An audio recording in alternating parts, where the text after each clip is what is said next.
প্রচন্ড রকম অত্যাচার কিন্তু পশু পাখিদের উপর এখন হচ্ছে সমাজ জুড়ে। প্রত্যেক দিন সোশ্যাল মিডিয়ার পর্দায় আমাদের চোখে পড়ে সমস্ত রকম ভাবে। কাউকে পুড়িয়ে দেওয়া হচ্ছে, কারুর গায়ে অ্যাসিড দেওয়া হচ্ছে, কাউকে ল্যাম্পপোস্টে বেঁধে পুড়িয়ে দেওয়া হচ্ছে, মুখে মদের বোতল ঢুকিয়ে দেওয়া হচ্ছে, রেপ করা হচ্ছে, পশু পাখিকে রেপ করা হচ্ছে, এরকম দিনও আমাদের দেখতে হচ্ছে। তো এইরকম ক্ষেত্রে যখন আমরা সেই সমস্ত এইল্ড বেবিদের নিয়ে আমরা হসপিটালে পৌঁছি, আমরা কিন্তু প্রপার চিকিৎসা পাই না। হসপিটালে প্রপারলি পোস্টমর্টেমের কোনো ব্যবস্থা নেই। এছাড়াও যখন আমরা কোনো অভিযোগ জানাতে যাই স্থানীয় থানায়, যেখানে ঘটনা ঘটেছে সেই স্থানীয় থানায়, সেখানেও কিন্তু পুলিশের সহযোগিতা পাই না। তার বিশেষ কারণ হচ্ছে পুলিশরা নিজেরাই বা প্রশাসনিক ব্যক্তিরা নিজেরাই কিন্তু এই পশু আইন সম্পর্কে একেবারেই অজ্ঞ, তারা কিছু জানেন না। আমি সুবর্ণময় গোস্বামী, আমি একজন ইউটিউবার, পশুপ্রেমী এবং বাইকার। আমাদের এমন একটা অর্গানাইজেশন যেটা আমরা সারা ভারত ব্যাপী পশু পাখি, অবলা পশু পাখিদের জন্য, তাদের ওয়েলবিইং এর জন্য আমরা কাজ করে থাকি। যে কোনো রকম, সেটা আইনি হোক বা সেটা মেডিকেল হোক, সমস্ত রকম ভাবে ওদের ভালোর জন্য আমরা যে কোনো রকম কাজ করে থাকি। আমরা যখন কোনো একটা পশু বা পাখির মানে কোনো প্রাণীর মেডিকেল অসুবিধা হয়, সেখানে আমরা যখন হাসপাতালে যাই, পশু হাসপাতালে যাই, সেখানে তাদের জন্য কোনো প্রপার চিকিৎসা ব্যবস্থা নেই, কোনো ইনডোর ফেসিলিটি নেই, কোনো আইসিইউ নেই। প্রচন্ড রকম অত্যাচার কিন্তু পশু পাখিদের উপর এখন হচ্ছে সমাজ জুড়ে। প্রত্যেক দিন সোশ্যাল মিডিয়ার পর্দায় আমাদের চোখে পড়ে সমস্ত রকম ভাবে। কাউকে পুড়িয়ে দেওয়া হচ্ছে, কারুর গায়ে অ্যাসিড দেওয়া হচ্ছে, কাউকে ল্যাম্পপোস্টে বেঁধে পুড়িয়ে দেওয়া হচ্ছে, মুখে মদের বোতল ঢুকিয়ে দেওয়া হচ্ছে, রেপ করা হচ্ছে, পশু পাখিকে রেপ করা হচ্ছে, এরকম দিনও আমাদের দেখতে হচ্ছে। তো এইরকম ক্ষেত্রে যখন আমরা সেই সমস্ত এইল্ড বেবিদের নিয়ে আমরা হসপিটালে পৌঁছি, আমরা কিন্তু প্রপার চিকিৎসা পাই না। হসপিটালে প্রপারলি পোস্টমর্টেমের কোনো ব্যবস্থা নেই।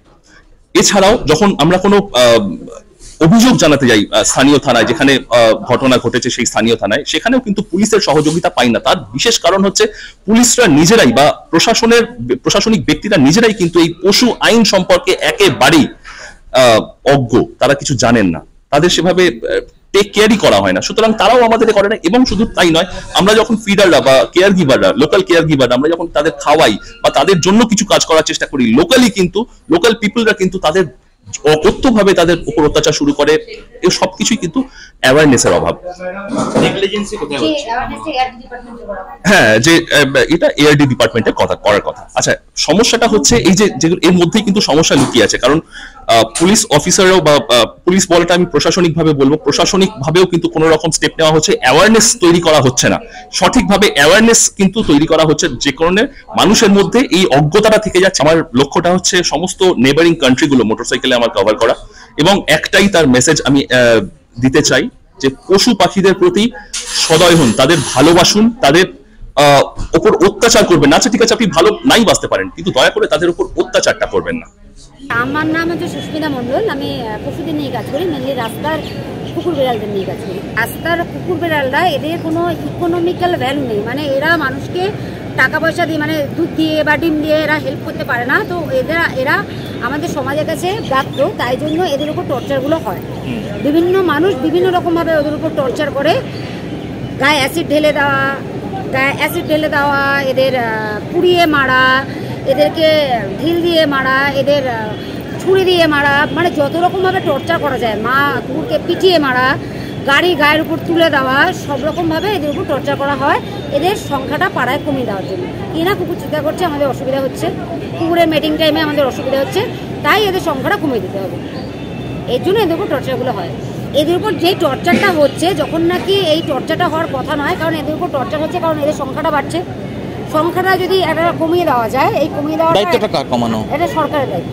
আচ্ছা, যেমন নাকি আমাদের দেশের আইন আছে যে প্রত্যেকটা জায়গায়, প্রত্যেকটা জেলায় একটা করে ডিএসপিসিএ থাকবে, যাদের নাকি স্টেরিলাইজেশনগুলো করার দায়িত্ব, তারা স্টেরিলাইজেশনগুলো করছে না, ফলে কুকুরদের সংখ্যা বাড়ছে, এবং সংখ্যা বাড়ার ফলে মানুষ আর কুকুরদের যে সম্পর্কটা, সেই সম্পর্কটা নষ্ট হচ্ছে, তার ফলে এদের উপর টর্চারটা বাড়ছে। এটা কিছু ক্ষেত্রে অ্যাকশন না হচ্ছে, কিন্তু বেশিরভাগ ক্ষেত্রে যেটা করা হচ্ছে, যারা টর্চার করছে তাদের পক্ষে নিয়ে কথা বলা হচ্ছে, তাদের সাপোর্ট করা হচ্ছে, এবং অ্যানিমাল লাভারদের কোনোরকমভাবে কাটিয়ে দেওয়ার চেষ্টা করা হচ্ছে। না ওরা ঠিক আছে, প্রমাণ কী আছে, ঠিক আছে ইনভেস্টিগেশন করে দেখছি, ইনভেস্টিগেশনের পরে আসুন, না এটা এফআইআর নেওয়া যাবে না, এইসব করে অ্যানিমাল লাভারদের কাটিয়ে দেওয়ার চেষ্টা করা হচ্ছে।